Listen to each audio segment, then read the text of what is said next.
il y a une catégorie de collaborateurs qui, généralement, sont du code d'énergie de couleur jaune.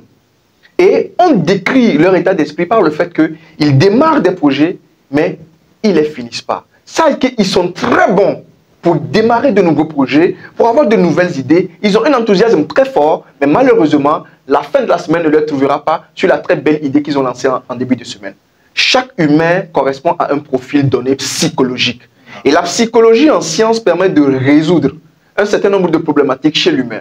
Ça permet à l'humain de se connaître, de se comprendre et d'apprécier le fonctionnement même de son esprit par rapport à ses semblables, par rapport à son environnement, par rapport à ses projets. Nous sommes d'abord psychologie, avant toute chose. C'est notre psychologie qui nous détermine. C'est ce qui fait en fait qu'on a des réactions ou pas. Donc oui, effectivement, chaque humain qui maîtrise en fait ses codes psychologiques, qui détermine son profil, saura justement pourquoi il est plus lent à la gâchette ou pas. En ce sens, nous avons 4 catégories donc de personnes essentiellement. Nous avons le code d'énergie de couleur rouge. C'est des gens qui ont un fort tempérament, une forte ambition, qui sont assez coriaces. C'est des gens en fait qui n'ont pas peur de l'échec. C'est des gens qui aiment prendre le leadership, qui mettent au devant des choses, qui sont à la limite traitées d'orgueilleuses, ces personnes-là. Voilà, ça c'est un peu le revers.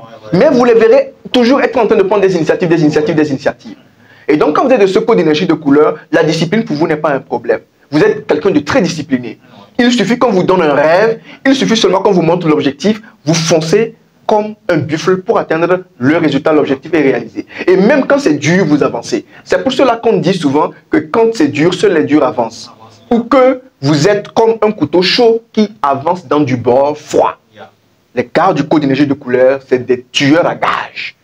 Ils réussissent toujours ce qu'ils entreprennent. Ils sont des forcenés. C'est pour ça qu'on dira qu'ils sont têtus, ils sont orgueilleux, ils sont arrogants. Oui, parce que par rapport au commun des mortels, ils prennent beaucoup d'initiatives de leadership. Ils foncent, même lorsque tout est compliqué. Tout à fait. Le deuxième code d'énergie de couleur, ce sont des personnes on les apprécie donc du code d'énergie de couleur verte. Ils sont beaucoup plus tranquilles, très patients.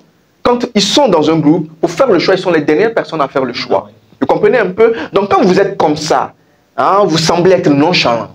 Vous semblez décider, après avoir vu les autres décider, vous devez comprendre que lorsque vous faites un plan ou un projet et que vous avez besoin de discipline, vous avez besoin de par rapport à. Vous avez besoin de faire ce projet avec quelqu'un. Cette personne-là vous incitera parce que vous avez besoin de voir un modèle pour faire. À la différence du code d'énergie de couleur rouge, vous n'êtes pas quelqu'un qui démarre tout seul. Parce que le gars du code d'énergie de couleur rouge, il a l'énergie, il a le coffre pour décider, s'affirmer, exécuter, se critiquer, s'améliorer. Mais lorsque vous êtes du code d'énergie de couleur vert, vous comprenez que vous n'êtes pas dans cette prédisposition. Vous n'êtes pas prédisposé à faire des choses tout seul. Vous aimez plutôt qu'on vous lead, qu'on vous guide. Donc, vous trouvez quelqu'un du code d'énergie de couleur rouge qui va vous tirer. Je me rappelle, lorsque nous faisions EPS au collège, j'ai un ami qui était un très bon coureur parce que son papa était militaire, il a fait le camp, il faisait le footing avec les militaires. Donc lorsque nous faisions la résistance, notre école n'avait pas de terrain de sport. Mais nous avions une école qui était centrée dans la grande cour. Et donc le sport, quand on veut faire les tours de terrain, on tournait en fait autour du bâtiment. Donc le professeur, malheureusement, ne pouvant pas surveiller tout le tour, il restait donc sur un côté où on avait fait le sautoir. Et mon ami, lorsqu'il court en résistance et qu'il arrive derrière, qu'il me trouve, il m'attrape par la main et il me fait courir au maximum jusqu'à ce qu'il soit dans le champ de vision du professeur. Il me laisse et il revient encore. Quand il me trouve, il m'attrape, il me tire encore pour m'aider. Voilà comment vous devez collaborer avec les personnes du code d'énergie de couleur rouge lorsque vous êtes un pur sang du code d'énergie de couleur verte. Je venais de parler du code d'énergie de couleur jaune. Ceux-là, c'est des gens qui sont très bons pour démarrer. Quand ils sont dans un groupe, le groupe ne va jamais s'ennuyer. Ils ont de belles idées, ils ont de très bonnes idées, ils pensent au projet, ils sont très motivés, ils ont de l'enthousiasme, ils sont très énergiques. Ah là, quand il y a une idée, ils la prennent, ils mettent du feu. Comme je dis, quand ils sont quelque part, personne ne s'ennuie. Ils savent quoi faire. Le problème, c'est que s'ils sont sur un projet, qui sont le directeur de projet, le responsable de projet, c'est mort pour vous. Parce qu'ils n'ont pas ce coffre-là qui leur permet d'entretenir cette flamme qu'ils ont démarré là sur la durée. Donc, si cette personne-là doit faire un projet, elle doit foncièrement penser à s'allier avec quelqu'un qui est du code d'énergie de couleur bleue.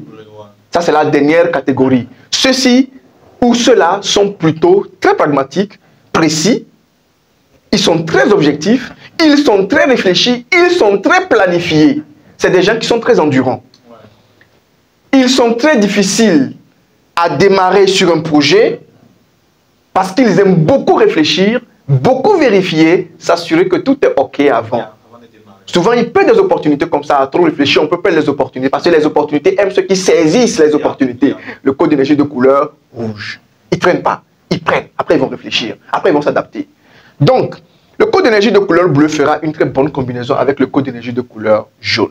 Le code d'énergie de couleur a une facilité à démarrer les projets, à être très inspirant. Le code d'énergie de couleur bleue a le coffre pour aller dans la durée, dans la discipline, dans la rigueur, dans la précision, dans la ponctualité. Il aidera à attirer. Donc voilà un peu quelques combinaisons qu'on peut faire. Donc c'est très important d'abord de se connaître soi-même. Et c'est le début d'une nouvelle année. La connaissance de soi, elle est primordiale. Comme on dit, qui veut aller loin doit ménager sa monture. Et ici, la monture, c'est vous-même. Connaissez-vous d'abord. Homme, connais-toi toi-même. Connais-toi toi-même. Et donc, lorsque tu te connais, tu pourras ainsi savoir quels sont les dispositifs que tu peux mettre en place pour t'amener à réussir ton projet. C'est ce qui fait que beaucoup de gens décident des choses et ne le font jamais. C'est pour ça que beaucoup de gens dans une salle vont suivre la même conférence, mais c'est seulement 1% qui sortira à mettre en œuvre parce qu'on n'est pas les mêmes. On n'a pas le même processus d'ingurgitation d'informations. On n'a pas le même processus de transformation de l'information. On n'a pas les mêmes capacités et aptitudes à démarrer un projet. Et donc, il faudrait qu'on comprenne que ce sont des différences qui feront aussi une influence sur la performance des projets qu'on peut avoir. Donc, vous avez voulu savoir comment les jeunes peuvent être disciplinés. Ça commence par la connaissance de soi. Aussi improbable soit-il, vous devez aller à l'école de la psychologie pour savoir de quelle nature vous êtes. Et quand vous savez mieux votre nature, vous pourrez savoir exactement quels sont les outils à utiliser pour réussir votre projet. Lorsqu'on se connaît mieux, on peut savoir les outils à utiliser pour quand même savoir comment bien mener nos projets.